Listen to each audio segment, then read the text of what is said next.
രുചിഭേദങ്ങൾ. Hi friends, എല്ലാവർക്കും രുചിഭേദങ്ങളിലേക്ക് സ്വാഗതം. ഇന്നത്തെ വീഡിയോയിൽ നമ്മൾ കാണാൻ പോണത് സദ്യയിലൊക്കെ വിളമ്പാറുള്ള കുറുക്ക് കാളൻ, അല്ലെങ്കിൽ ചിലയിടത്തൊക്കെ കട്ടിക്കാളൻ എന്നും പറയും. അപ്പോൾ ഞാൻ ഇന്ന് ഉണ്ടാക്കുന്നത് ഞങ്ങളുടെ പാലക്കാടൻ സ്റ്റൈലിലാണ്.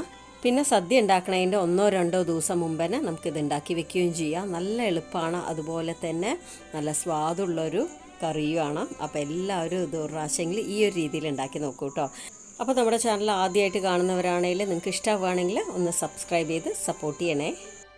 കുറുക്ക് കാളൻ ഉണ്ടാക്കാനായിട്ട് നമുക്ക് മെയിനായിട്ട് വേണ്ട 2 പച്ചക്കറികളാണ്, ചേനയും അതുപോലെ തന്നെ നേന്ത്രക്കായും. അപ്പോൾ ഞാൻ ഇന്ന് ഇവിടെ എടുക്കുന്നത് 3 നേന്ത്രക്കായയാണ്. ഇത് വളരെ ചെറുതാണ്. അതുപോലെ തന്നെ ഒരു ചെറിയ കഷ്ണം ചേനയും. അപ്പോൾ ഇത് പഴുത്തിട്ടില്ല, തോല് മാത്രമേ നിറം വന്നിട്ടുള്ളൂ. പഴുക്കാത്ത നേന്ത്രക്കായ വേണം എടുക്കാനായിട്ട്. ഇത് ഇന്നലെ കൊണ്ടുവന്നേ ഉള്ളൂ, അപ്പോഴേക്കും അതിൻ്റെ നിറം മാറിയിരിക്കണു. എന്നാലും സാരില്ല, നല്ല സ്റ്റിഫായിട്ടുണ്ട് കേട്ടോ. അപ്പോൾ നമുക്കിത് ഉപയോഗിക്കാം അതിനായിട്ട്. അപ്പോൾ ഇനി ഇത് ചെറിയ കഷ്ണങ്ങളായിട്ട് മുറിച്ച് വെക്കണം. ഇൻ കേസ് നിങ്ങൾക്ക് നേന്ത്രക്കായ കിട്ടിയില്ലെങ്കിൽ വാഴയ്ക്ക ഉണ്ടല്ലോ, അതുകൊണ്ടും ഉണ്ടാക്കാം. പക്ഷെ കൂടുതൽ ടേസ്റ്റ് നേന്ത്രക്കായക്കാണ് കേട്ടോ. അപ്പോൾ ഞാൻ എന്താ മീഡിയം സൈസ് കഷ്ണങ്ങളായിട്ട് മുറിച്ച് വെച്ചിട്ടുണ്ട് കേട്ടോ. ഇനി ഇതൊരു ചട്ടിയിലേക്ക് നമുക്ക് ഇട്ട് കൊടുക്കാം. ഇതിലേക്ക് 1/2 ടീസ്പൂൺ മഞ്ഞൾപ്പൊടി, ഒരു 1/2 ടീസ്പൂൺ മുളക് പൊടി, 1 ടീസ്പൂൺ കുരുമുളക് പൊടി ഇട്ട് കൊടുക്കാം. കുറച്ച് വെള്ളം ഒഴിച്ചു കൊടുത്തിട്ട് നന്നായിട്ടൊന്ന് വേവിച്ചെടുക്കാം. പിന്നെ ഇത് ഉടഞ്ഞു പോകാൻ നിൽക്കരുത്.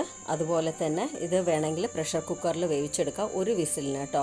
ഒരുപാട് വെന്തുടയേണ്ട ആവശ്യമില്ല. അപ്പോൾ ഇനി ഇത് നന്നായിട്ടൊന്ന് മിക്സ് ചെയ്ത് കൊടുക്കുക. സാധാരണ ഞാനിത് പ്രഷർ കുക്കറിലാണ് വേവിച്ചെടുക്കാറ്. നിങ്ങൾക്ക് വേണ്ടിയാണ് ഓപ്പൺ പാനിൽ ഇന്ന് ചെയ്ത് കാണിക്കണേ. ഇത് വേവണ നേരം കൊണ്ട് നമുക്കൊരു അരപ്പ് റെഡിയാക്കി എടുക്കണം. അതിനായിട്ട് ഞാൻ മിക്സി ജാറിലേക്ക് 1 കപ്പ് തേങ്ങ ഇട്ട് കൊടുക്കുകയാണ്. പിന്നെ 2 പച്ചമുളക്, 1/2 ടീസ്പൂൺ ജീരകം, പിന്നെ ഞാൻ വെള്ളത്തിന് പകരമായിട്ട് 1 കപ്പ് തൈര് ഒഴിച്ചു കൊടുക്കുകയാണ്. അപ്പോൾ ഇതുകൊണ്ടാണ് ഞാൻ അരച്ചെടുക്കണേ കേട്ടോ. അവിയലിനാണെങ്കിൽ ഞാൻ ഈ ഒരു രീതിയാണ് ചെയ്യാറ്. അപ്പോൾ ഇതാ കണ്ടില്ലേ, നല്ല മഷി പോലെ അരച്ചെടുക്കണം. അപ്പോൾ നമ്മുടെ കഷ്ണങ്ങൾ 1/4 വേവായിട്ടുണ്ട്. അപ്പോൾ ഞാൻ കുറച്ച് ഉപ്പിട്ട് കൊടുക്കുകയാണ്. അതിന് ശേഷം നമ്മൾ അരച്ച് വെച്ച അരപ്പുണ്ടല്ലോ, അതിട്ട് കൊടുക്കാം. മിക്സ് ചെയ്യാൻ എളുപ്പത്തിന് വേണ്ടി ഞാൻ വേറൊരു ചട്ടിയിലേക്ക് മാറ്റിയിട്ടുണ്ട് കേട്ടോ. അപ്പോൾ ഇനി ഇത് നന്നായിട്ടൊന്ന് മിക്സ് ചെയ്തെടുക്കണം. പിന്നെ നമ്മുടെ ചാനലിൽ പ്ലേലിസ്റ്റിൽ പോയി കഴിഞ്ഞാൽ സദ്യ റെസിപ്പീസ് എന്ന് പറഞ്ഞ് ഇട്ടിട്ടുണ്ട്. അതിൽ ഒരുവിധപ്പെട്ട എല്ലാ സദ്യയുടെ റെസിപ്പീസും ഇട്ടിട്ടുണ്ട്. കാണാത്തവരുണ്ടെങ്കിൽ ഒന്ന് കാണുക, അതുപോലെ തന്നെ ഉണ്ടാക്കി നോക്കണം. അപ്പോൾ കുറച്ചുകൂടെ തൈര് വേണം തോന്നിയത് കൊണ്ട് ഒരു 1/4 കപ്പ് തൈര് കൂടെ ഇട്ട് കൊടുക്കുകയാണ്. നന്നായിട്ടൊന്ന് മിക്സ് ചെയ്ത് കൊടുക്കുക വീണ്ടും.